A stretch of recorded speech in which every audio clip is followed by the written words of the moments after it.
Eric Lindstrom, creative director. What people really want is an experience that sets their hair on fire.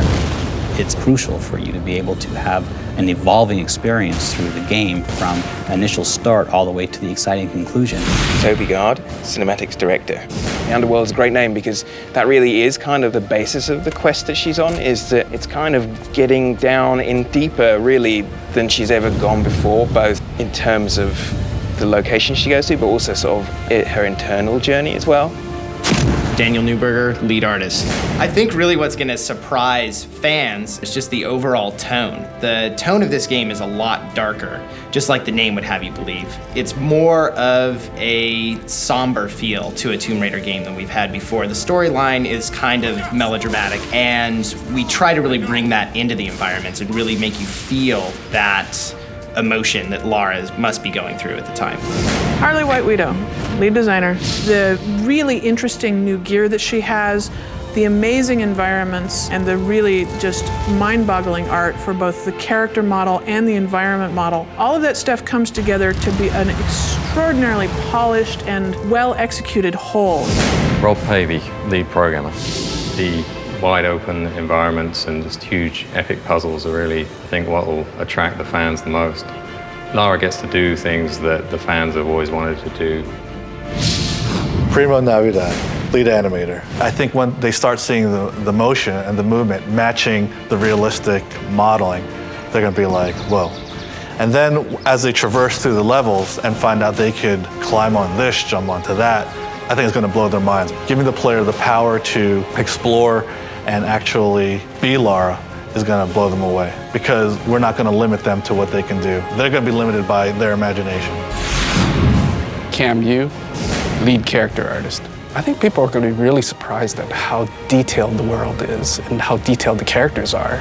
A lot of thought and a lot of work has gone into creating these environments and characters, and it's not like anything that anybody's seen before. It's just such a lush environment. It's so immersive. When people start playing it, they'll think they're actually in the world. They'll be completely engrossed. I truly believe that. In Underworld, we wanted to raise the stakes because we wanted a much more epic experience. The overall vision of the game is big and epic.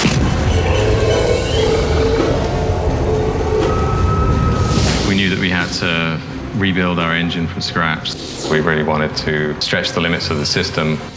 We wanted Lara to be able to go into the world and embark on this epic adventure, but rather than having her go out and save the world as traditionally done, we wanted to turn that on its head. In this Tomb Raider, we go to a lot of different places. We go to the bottom of the ocean, you go to icy underworlds, you visit jungles.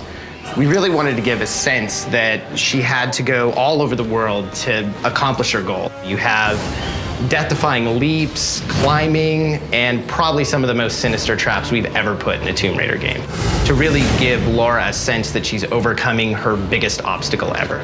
The environments in Tomb Raider are beautiful, but don't stand around too long or they'll definitely bite you. One of the wonderful things about the current generation of platforms is it allows us to be limited only by really our imagination. The truth is that her skills, her environments, her abilities have been so expanded upon that you can do things with Lara Croft in Underworld that you can't do with any video game character anywhere. I think we've really turned the page in terms of what the player can expect when they move into one of these worlds and they just find that it's mind-bogglingly detailed. Tomb Raider stories have always been about Lara Croft going out into the world, discovering lost cities and tombs, and finding artifacts. So in Underworld, we wanted to raise the stakes. What Lara does is she goes after the artifact she's looking for, but finds out fairly early on that doing so is actually dragging the world to a possible catastrophe situation. You get excited, you get thrilled, the hair stands up on the back of your neck, because what you're doing isn't just a game mechanic. You're in the location, you're Lara.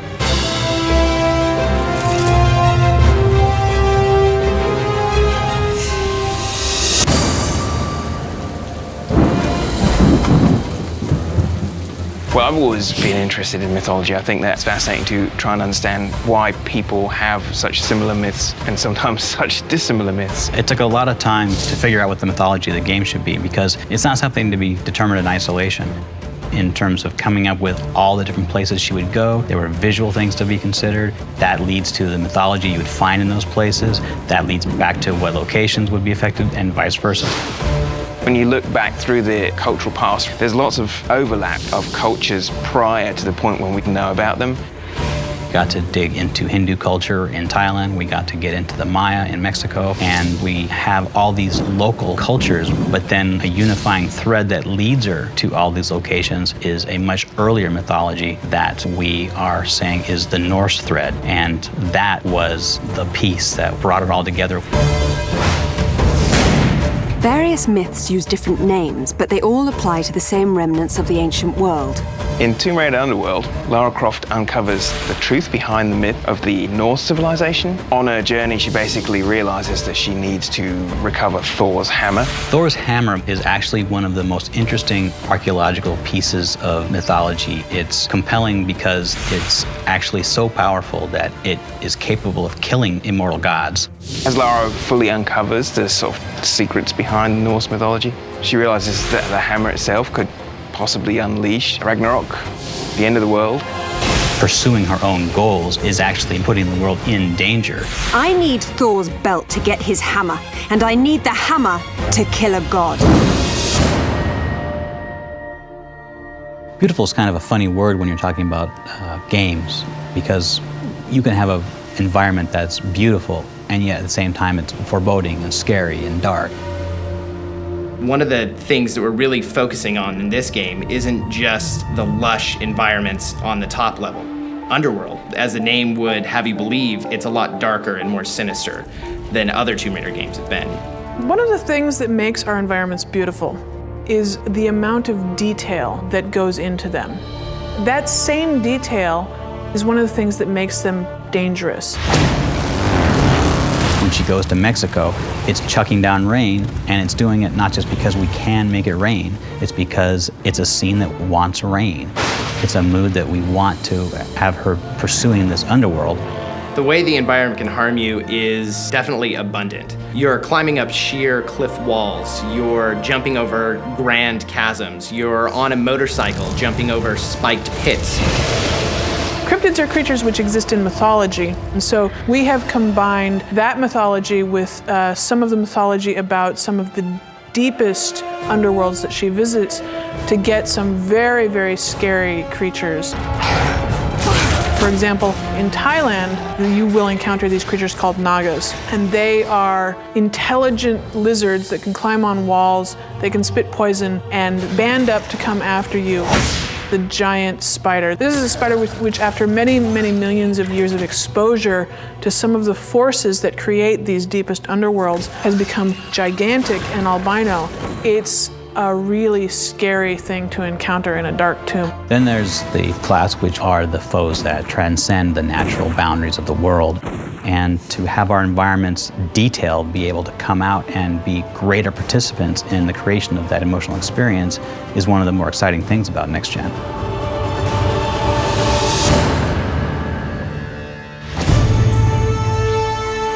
Part of the experience we wanted players to have was to just wade into this large interconnected environment and to start exploring.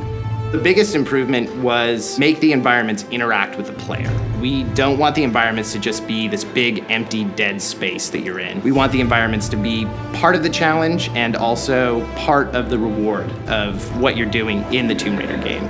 We wanted to give her this environment that was rich to explore, but also the tools and the mechanisms by which she can go in and master that environment.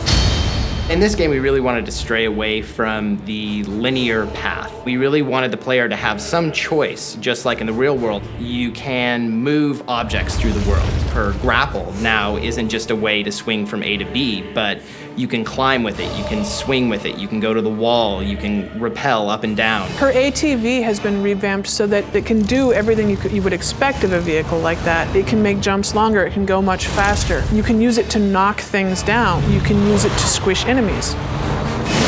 The way we made exploration, as far as the environments go, feel more real and believable is just detail. Every square inch of the game has what you'd expect to see. You really aren't just in an environment, you're part of an environment, and using the environment to your advantage is the goal. It is the puzzle. It is what you're trying to solve.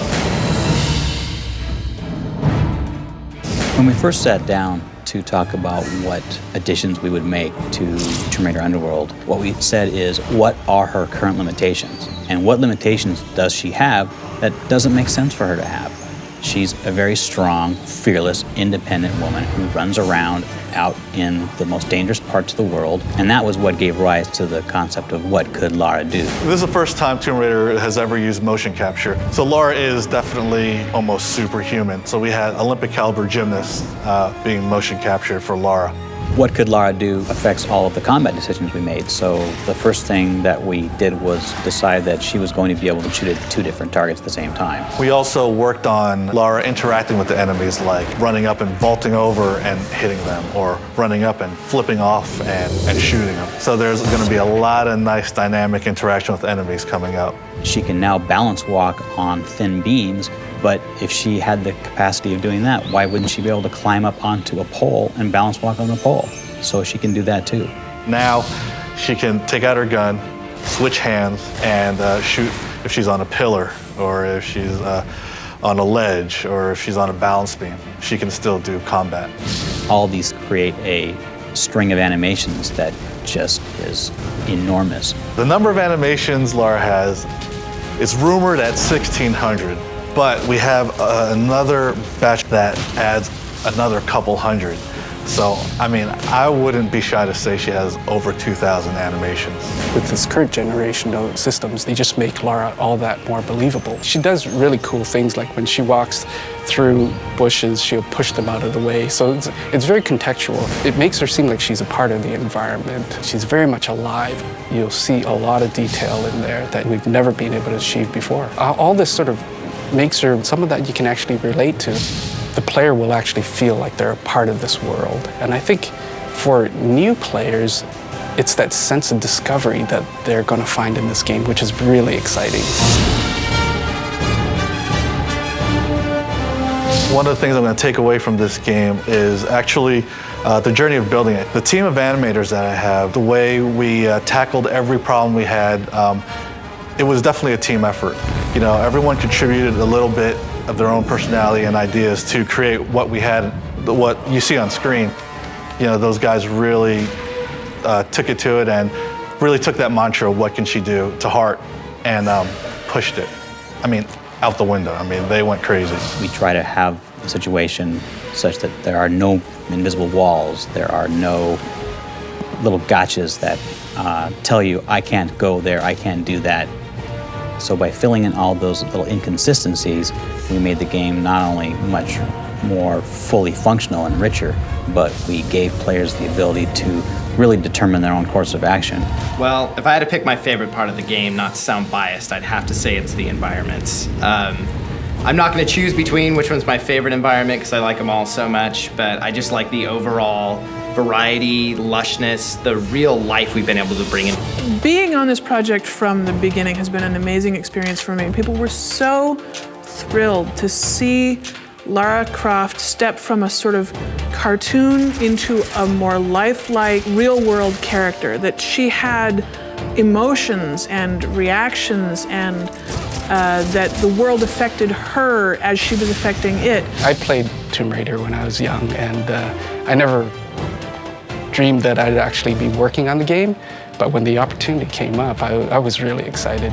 But at the same time, I knew what kind of history is behind this game, and I realized what a strong fan base was out there. So I'm really hoping that, you know, we've incorporated everything that people love about Lara. This is the Lara that I think that fans have been looking forward to for a long time. Well, Underworld is by far the most amazing looking Tomb Raider game that's ever been made. I mean, it looks fantastic. And for me, the Tomb Raider experience really is about going to these locations. And so when they're actually so realistic and so beautifully portrayed, then I think that that's what takes you into that world and delivers that mystery. She's always been going and finding these objects of power, and then, I don't know what she does with them, keeps them in a bathroom, I suppose.